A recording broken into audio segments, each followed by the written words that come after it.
This article is part of the Opinion Today newsletter. You can sign up here to receive the newsletter each weekday. The Republican tax bill will soon be law. But the fight over it is just beginning. Democrats will campaign against it and hope to repeal much of it.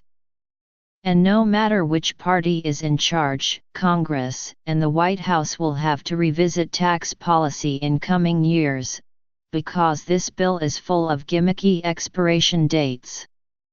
It's an unstable bill that's likely to prove fleeting, as Fordham's Rebecca Kaiser and Linda Shujan write in the Times Today. So when Congress next takes up tax policy, are there any parts of the bill it should preserve? Yes. Even a bill as dreadful as this one has a few positive attributes. In particular, this bill contains the faint outlines of sensible tax simplification. They are very faint, to be clear. The status quo would be vastly preferable to this bill. But once this bill becomes the status quo, Democrats should avoid trying to repeal all of it merely for the sake of doing so. As Bloomberg's Justin Fox notes, a lower corporate tax rate makes sense. For years, this country's corporate tax code has been the worst of both worlds. The official rate has been higher than almost any other country's, encouraging companies to distort their behavior to avoid paying that rate. Yet the government has raised relatively little money in corporate tax revenue, because the code's many loopholes allow companies to avoid the official rate. I went into detail in this 2011 column. This bill solves only the first of those two problems and solves it too aggressively, cutting the rate to 21%, from 35%. As a result, it's a huge handout to corporate America. But, Fox writes, going back to 35% would be a bad idea. The other part of the bill worth preserving is the move toward simplifying the tax code for individuals, as Megan McArdle and Tyler Cowen have written.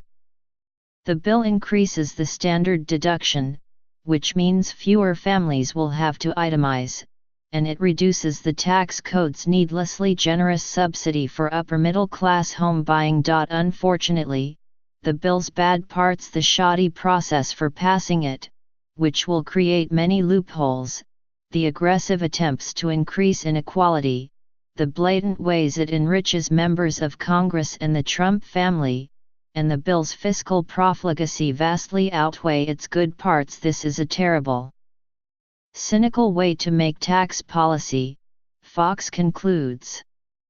But future Congresses should extend some of the provisions anyway. Critical feedback. At Splinter, Emma Roller argues I've been too kind to Senator Susan Collins and her vote for the tax bill. The piece is titled, "Susan Collins Isn't Being Duped Into Anything," and Roller writes, an alternate analysis is that Collins is not naive, that she knew all along that McConnell's promises were worthless, and that she simply wanted a reason to justify, to constituents or to herself, voting for the tax bill. Postscript. I cite 3 Bloomberg View columnists today, and that's not coincidental. It's regularly a source of thoughtful commentary.